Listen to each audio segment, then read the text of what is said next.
My name is Angela Wagner, and I'm 31 years old. If you asked anyone who knows me to describe my life, they'd probably use words like stable, predictable, maybe even comfortable. I work as a senior analyst, a job that pays well enough, gives me balance, and keeps my life peaceful. I like that peace. I worked damn hard for it.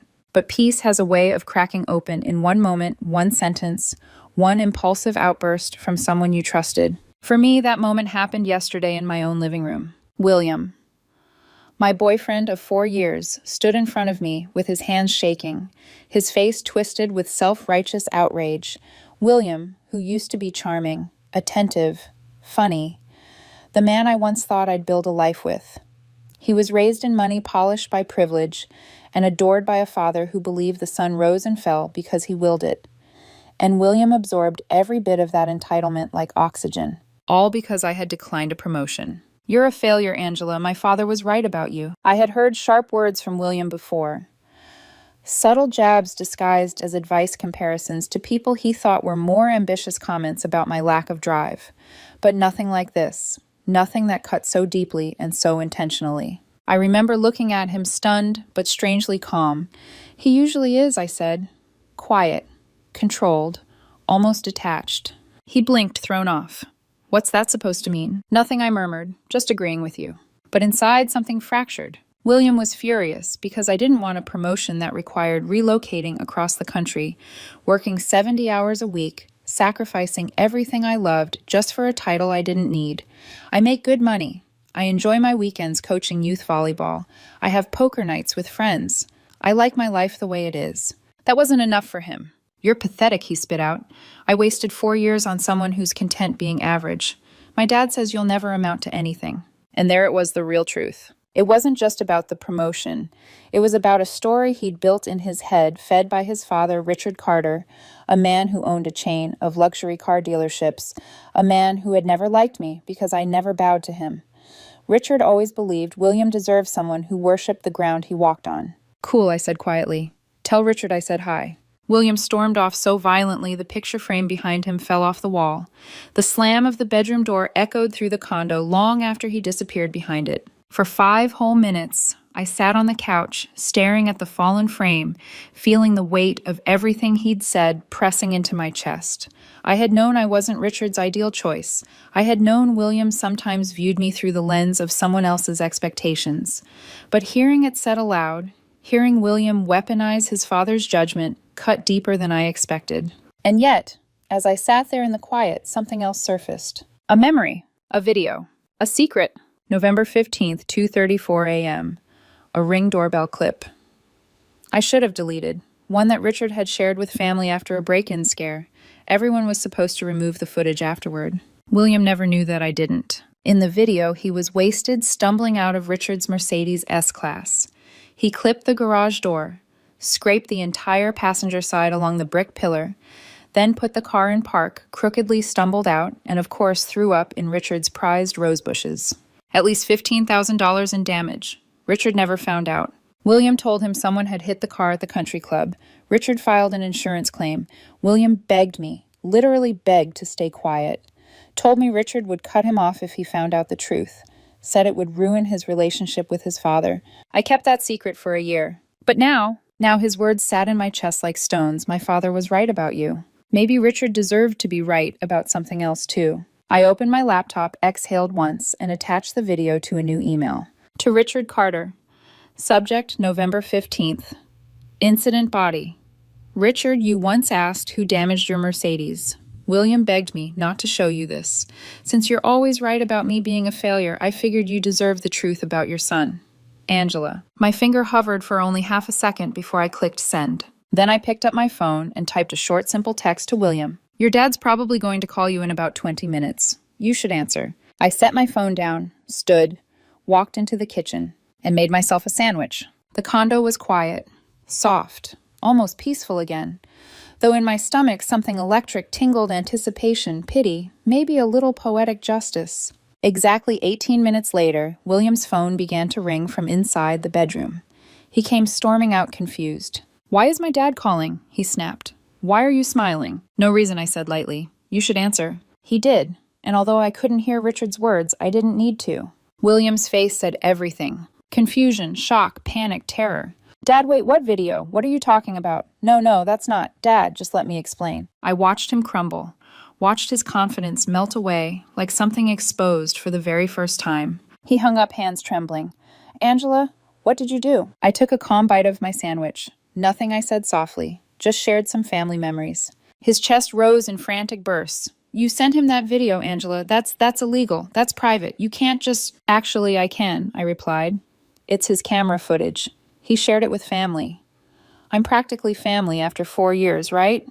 I looked at him pointedly. Or am I too mediocre to be family? His lips parted, no words forming, no excuses, no insults, just fear. William sank down onto the couch like his legs could no longer hold him. He didn't know it yet, but this wasn't the end. This was the first hairline crack in the glass, the moment everything he relied on would begin to collapse. And I wasn't done watching. William looked like he'd been dropped into cold water. His hands shook so badly he nearly dropped his phone. He paced in tight circles, muttering, gasping, staring at me, like I was the one who had shattered his life. His phone buzzed again. He froze, staring at the notification as if it were a death sentence. Why is my mom texting me? He whispered. Angela, what did you do? I didn't bother answering. He already knew. He opened the message, his face drained entirely. Oh my God. Oh my God. He staggered to the couch. She said, Dad is calling Lawrence. Why would he call their lawyer Angela? This isn't funny. Why would you? Probably because insurance fraud tends to make lawyers involved, I said calmly. William snapped his head up. You ruined my life. I took another bite of my sandwich. You sure it was me? Because unless I'm misremembering, I wasn't the one who drunkenly plowed a Mercedes into a brick pillar. He looked at me like he couldn't believe I was real. His phone rang again. He didn't even look before answering. Mom, please, just listen. No, I didn't. Mom, don't talk to Dad yet, please. Even from several feet away, I could hear her voice, sharp, furious, relentless. William's breathing quickened. Mom, please, I didn't lie. Mom. She hung up. William stared at the dead screen, completely hollowed out. Then his eyes slid to me, filled with horror, confusion, and a fragile, desperate hope that I would somehow save him. What did you do? He repeated, barely audible. Nothing but show your family the truth, I said. You know transparency. Isn't that what ambitious people like you value? His jaw clenched. He's going to cut me off. My trust fund, my inheritance. Angela, this is serious. I gave him a sympathetic nod. Actions usually are. That set him spiraling. He tried calling his father. Straight to voicemail. He called again. Then again. Then again. Each attempt made him more frantic, more unhinged, until he was practically shaking with helpless panic. My phone buzzed. I looked down. Someone from his extended family had forwarded me a screenshot of the Carter family group chat. Richard, this is what happens when you enable an entitled liar. Aunt Martha always knew that boy was hiding something. Cousin Theo William caught in 4K. William saw my expression shift and lunged toward me. You have to fix this. You have to. Fix what I asked. Your drunk driving, your lies. The insurance claim you let your father file under false pretenses. Tell him the video is fake, he shouted. I let out a soft laugh. It's not fake, William. Timestamp, license plate, your face, the part where you threw up in the roses. Pretty hard to fake that. He reached out and grabbed my wrist. Angela, please, I'm begging you. I'll do anything. I pulled back from his touch. Great. Start with packing. The air left his lungs in a slow, horrified exhale. Well, what did you just say? You're moving out, I repeated. You're kicking me out over this. No, I said quietly, without a shred of hesitation. I'm kicking you out because you called me a failure. The video. That's just poetic timing.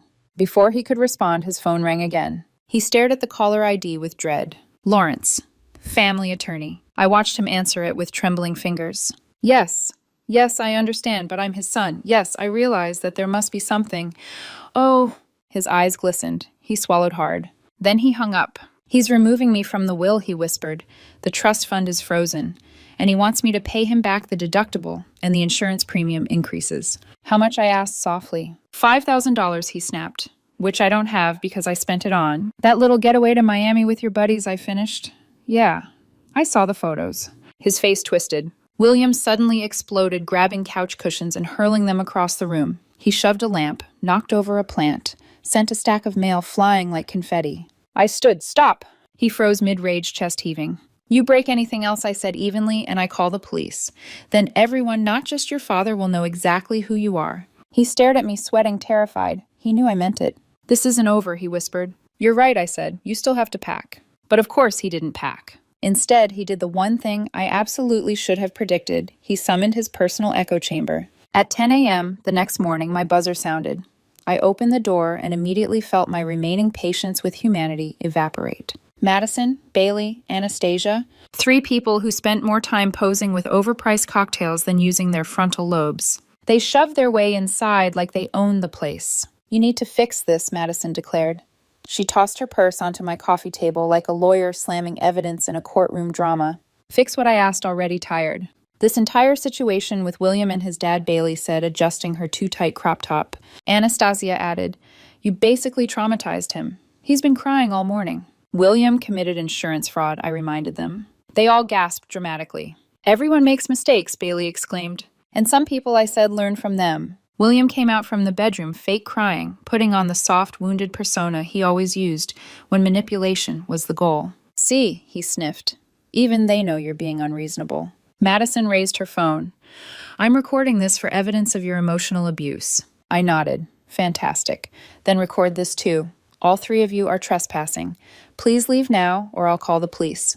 A synchronized gasp. 4 hands flew to 4 chests. 4 sets of eyes widened. "You wouldn't," Anastasia said. I picked up my phone, dialed. "Hi, I need assistance removing trespassers." They sprinted out so fast I thought one of them might sprain an ankle. The door slammed behind them. Silence. William stared at me with pure hatred. "You're a monster." "No, William," I said. My voice was calm, controlled, steady. "I'm someone who finally stopped protecting you." And the worst part for him, it was only going to get worse. I thought the tantrums and the dramatics were the worst of it. I was wrong. William's meltdown was only the first wave. The second wave came disguised as something quieter, something more insidious. He tried to be sweet. It began the morning after his brunch squad fled my condo, like startled flamingos. I woke to the smell of something burning. When I stepped into the kitchen, William was standing over a pan filled with what used to be scrambled eggs, but now resembled a crime scene. "Good morning," he said softly, wearing that apologetic smile he used on his mother whenever he wanted something. "I made breakfast." I stared at the disaster. "You burned the eggs." He laughed nervously. "Yeah, well, I'm distracted. Everything's really hard right now." His voice trembled just enough to seem genuine. Not too much. Just enough. I thought maybe we could... He lifted the pan, presenting the charred remains. "Eat together, talk." I shook my head. "No, William." His smile faltered.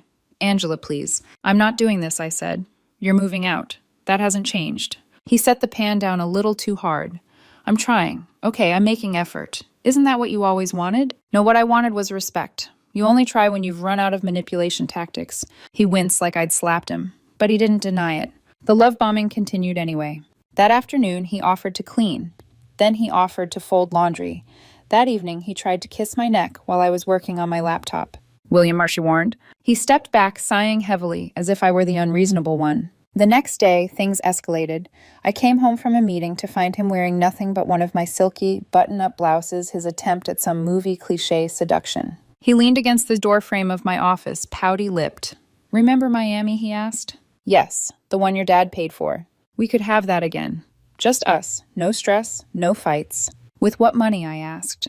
"Your frozen trust fund." He flinched, straightened, and stormed off. Every day followed the same pattern: seduction attempt, emotional breakdown, guilt-tripping, desperate promises, hollow apologies. He scrubbed the sink, badly. He tried to bake cookies, burn them. He brought me tea, salt instead of sugar. It would have been funny if it weren't so transparent. The real shift came on day 10. I was sitting on the couch when my phone buzzed, with a number I didn't recognize. When I answered, a smooth female voice said, "Angela, this is Diana Carter, William's mother." My spine straightened. "Mrs. Carter." "Please call me Diana," she said gently. "I wanted to thank you." I blinked, unsure if I'd misheard. "Thank me for telling the truth," she said. "I've begged Richard for years to stop enabling William. He wouldn't listen. Maybe now he'll finally understand." I didn't know what to say. I had expected anger, rage, condemnation, not this. She continued. "And if you need legal help with the eviction, my brother is a property attorney. I'd be happy to give you his number." I stared at the wall, stunned silent. "Angela," she added softly, "you're not the villain here. William made his bed. You simply stopped lying in it with him. After I hung up, I sat there for a long moment letting her words settle. William's own mother had more clarity about his behavior than he did.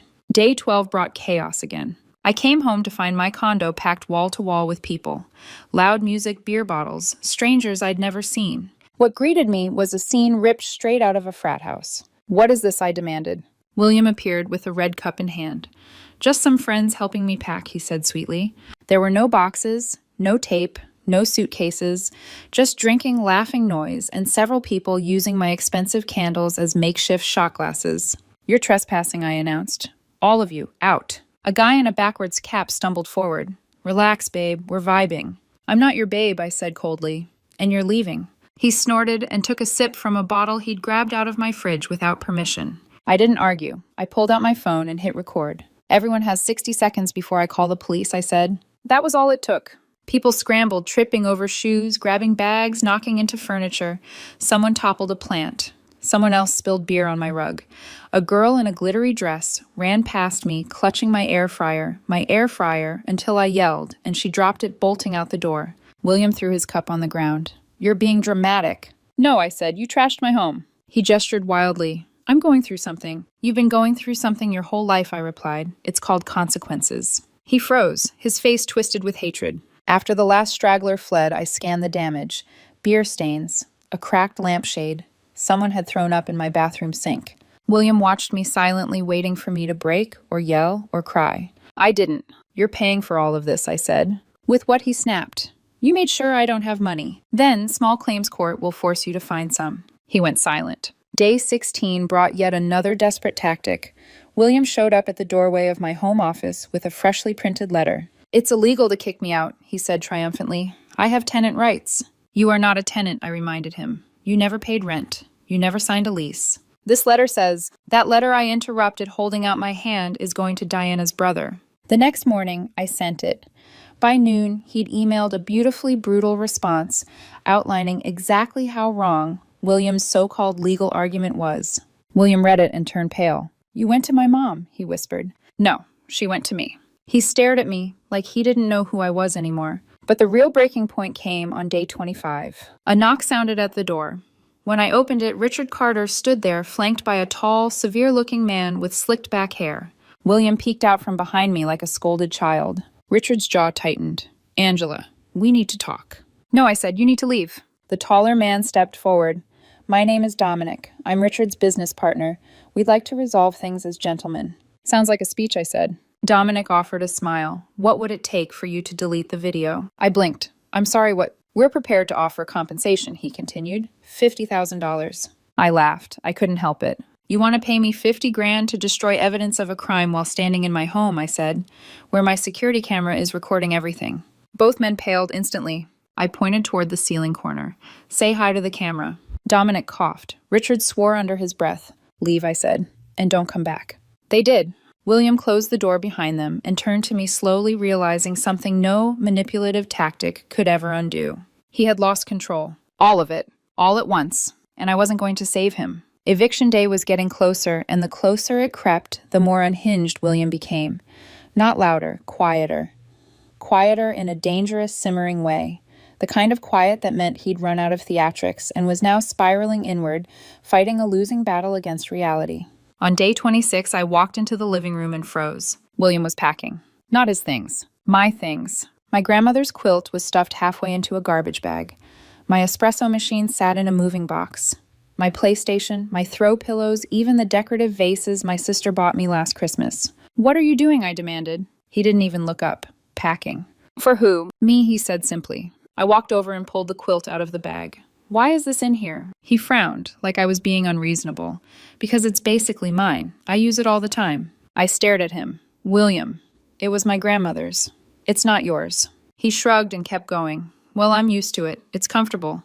And the espresso machine, I'm taking that too." I reached into the box and lifted it out.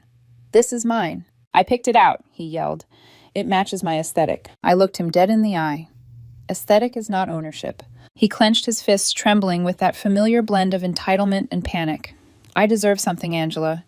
I gave you 4 years of my life. You lived in my condo for free," I reminded him. "You paid for nothing. Not rent, not utilities, not food, not groceries, nothing. That's not fair, he cried. Relationships aren't transactional. Funny, I said, because you only seem to understand them when they are. He stopped packing. I made him open every box. We went through everything item by item. He tried claiming my blender, my speakers, my rug, even my air fryer. You don't even cook, I said. I was going to, he snapped. By the end, after removing all of my things, William was left with 2 suitcases and 3 trash bags filled with clothes he'd never folded properly in his entire life. He stared at them with a hollow expression. This is all I have, he whispered.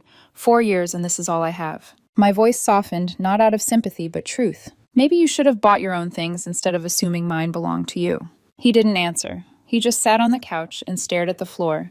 For the first time, he looked small. Not pathetic, just small. Like a child finally realizing he wasn't invincible.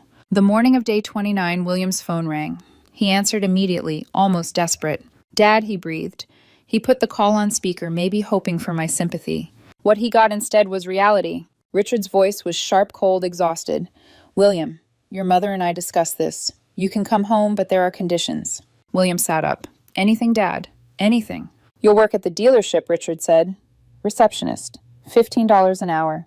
William recoiled like he'd been punched. What, Dad? No. You will pay rent, Richard continued. $500 a month. To live in my childhood bedroom, William snapped. That's insane. And Richard said, you will attend AA meetings. William's face twisted. I'm not an alcoholic. You drove my car drunk, Richard said flatly. You lied. You let me file a fraudulent insurance claim. You could have killed someone. William's lip quivered. Dad, you're being unreasonable. Richard's tone didn't budge. You can either do this or you can be homeless. Your choice. William's eyes darted to me like he expected me to jump in and defend him. I didn't. He ended the call without a word. Immediately, he dialed Diana. Mom, Dad's being insane. You need to talk to him. Diana's voice was calm, too calm.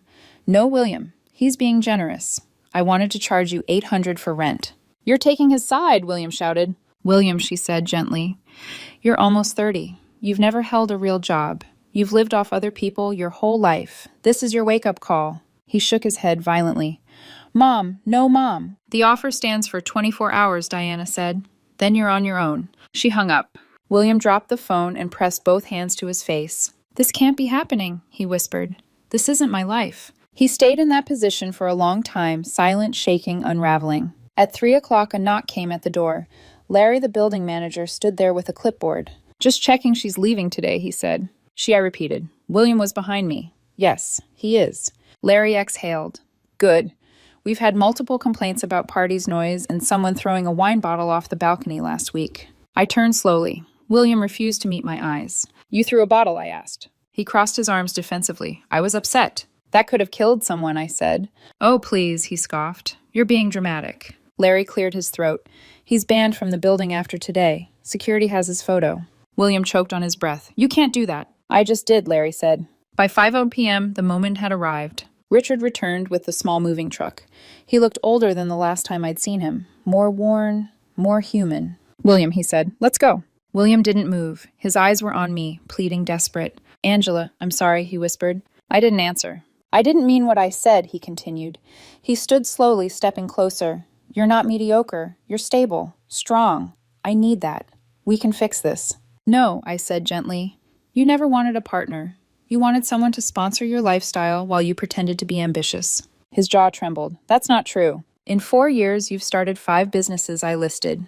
Makeup, jewelry, fitness coaching, life coaching, essential oils, all funded by your dad or by me. You've never made a profit, never paid a bill. You're not an entrepreneur, William. You're a hobbyist with other people's money. He flinched. For the first time, I saw genuine pain, not entitlement, not anger pain. That's mean, he whispered. It's true, I said softly. And until you accept the truth, you'll never stop being this person. Richard sighed heavily. She's right.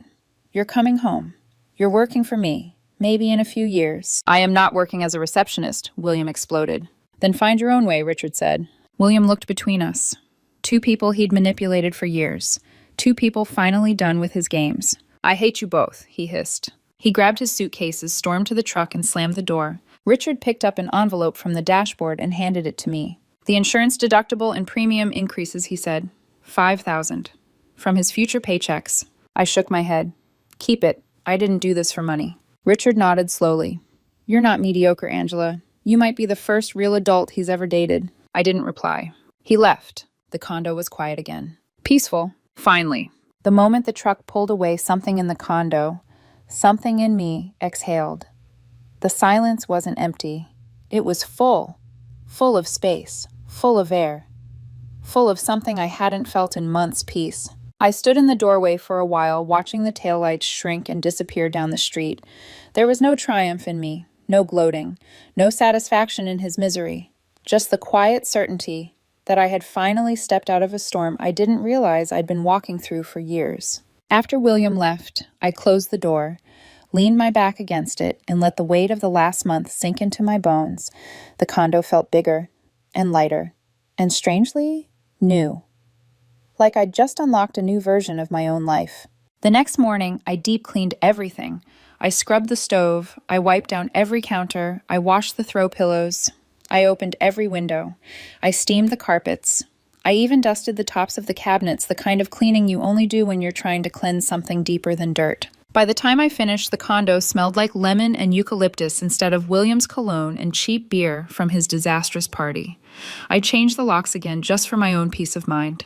When I finally sat on the couch that evening, it felt like my couch again. For the first time in a long time, I didn't have to brace myself for a mocking comment about my salary, or a lecture about ambition, or the sound of someone pacing at 3 a.m. because he couldn't sleep without creating drama. The quiet was beautiful. 3 days later, I got a text from an unfamiliar number. It was Diana. "Thank you for doing what we should have done years ago." I stared at the message for a long moment, feeling a strange warmth spread through my chest. I hadn't expected gratitude, not from her, not from anyone. But Diana had always struck me as the kind of woman who recognized the difference between cruelty and consequence. She just hadn't been able to give her son what he needed: reality. She sent another message moments later. He quit the receptionist job after 3 days, walked out in the middle of a shift. Richard is furious. I sighed, not angry, not surprised, just sad. Because the truth was, William wasn't stupid. He wasn't incapable. He just lived so long in a world where his worst behavior was rewarded, not corrected, that responsibility felt like punishment. I didn't reply. There wasn't anything to say. Later that afternoon, I learned courtesy of a mutual acquaintance that William had begun couch surfing, first with a college friend, then with Madison, who was apparently also unemployed now because she'd been fired for her role in the harassment campaign. Actions, consequences, patterns. I didn't enjoy hearing it. I didn't feel vindicated. I just felt done. Completely and fully done. A week after William left, I received a voicemail. It was Richard. "Angela," he began, sounding unusually tired. "I wanted to apologize. For everything. For how I treated you. For how I raised William. For enabling him for so long." There was a long pause. "You were right," he said quietly. "I didn't want to see the truth. Thank you for forcing me to." He hesitated again before adding, "I hope you find someone who appreciates you. You deserve better than what he gave you." I deleted the voicemail, but his sincerity lingered. My life adjusted quickly without William. Mornings became peaceful. Evenings regained their softness. I returned to my routines: work, coaching, volleyball, poker nights. Friends commented that I seemed lighter. One night a friend asked if I regretted sending the video. "No," I said simply, because regret implies I made a mistake. And the truth was I hadn't. William's downfall wasn't because of me. It was because he'd built his life on lies, entitlement, and the assumption that someone else would always clean up after him. I had simply stepped out of the way. A few days later, a coworker showed me something that made me laugh, despite myself. William had started an Instagram account, @WilliamRises Trauma and Resilience Coaching. He had posted a professional-looking headshot probably taken years ago, accompanied by a caption that read, "Sometimes the people you trust the most will betray you, but rock bottom builds character." Over 100 likes. A handful of comments praising his strength. He'd even uploaded a video about overcoming toxic relationships. I stared at the screen and shook my head. The irony was so loud it was almost poetic. I blocked the account, not out of anger, out of closure. But something stuck with me. William didn't need a villain. He needed a story where he was the hero of his own downfall. That was how he coped. Maybe someday he'd see the truth. Maybe he wouldn't. Either way, it wasn't my responsibility anymore. Weeks passed. The condo stayed clean, quiet, safe, mine. On a quiet Sunday morning, I made coffee, my espresso machine, my mugs, my counter, my sunlight. I stood there breathing in the scent of fresh grounds, watching the sunrise paint the room gold. For the first time in a long time, I felt grounded. Not mediocre, not unambitious, not lacking drive. Grounded. William used to say that ambition was everything. But ambition without self-awareness is a fire with no oxygen. It burns fast and dies faster. I didn't need a title or a pay bump or 70-hour weeks. I didn't need someone else's definition of success. I didn't need to chase something I didn't want. Peace was my ambition. Stability was my success. And choosing myself was the most ambitious thing I had ever done. People asked me if I was going to date again. I said not yet. Maybe not for a while, because after spending years carrying someone else's weight, I wanted to enjoy standing on my own. And the truth was, I liked my own company. I liked my quiet mornings, my evenings, my routines, my space. One night as I sat on the couch, I realized something. Revenge wasn't the point. Closure wasn't the point. Winning wasn't the point. The point was this: I finally had my life back. And I wasn't going to give it away again. I sipped my coffee, set the mug down, and let the silence settle around me like a warm blanket. Calm, steady, unaffected. My peace was mine. And for the first time in a very long time, I felt whole.